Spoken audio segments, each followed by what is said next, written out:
وزیر اعظم شہباز شریف نے مولانا فضل الرحمان کو مدارس رجسٹریشن بل پر تمام تحفظات دور کرنے کی یقین دہانی کرا دی۔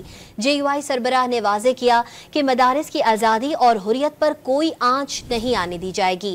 جے یو آئی نے مدارس بل کے معاملے پر حکومت کو 8 دسمبر کی ڈیڈ لائن دے دی۔ خبردار کیا کہ مدارس بل منظور نہ کیا تو اسلام آباد کی جانب مارچ کیا جائے گا۔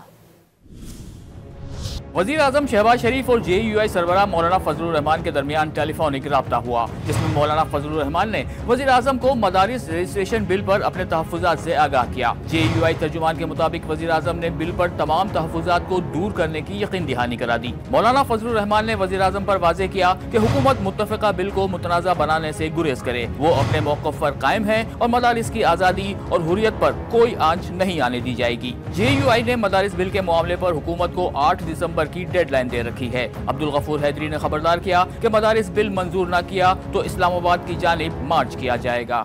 مجبور کیا جاتا ہے، اور جیسے مولانا فضل الرحمان صاحب نے اعلان کیا ہے کہ اگر 8 دسمبر تک بل پر دستخط نہیں ہوئے تو ہو سکتا ہے کہ ہم اسلام آباد کا رخ کریں۔ اس سے قبل چیئرمین پیپلز پارٹی بلاول بھٹو، وزیر اعظم کے سیاسی مشیر رانا ثناء اللہ اور فیصل واوڈا بھی مدارس رجسٹریشن بل پر مولانا فضل الرحمان کو منانے کے لیے ملاقاتیں کر چکے ہیں۔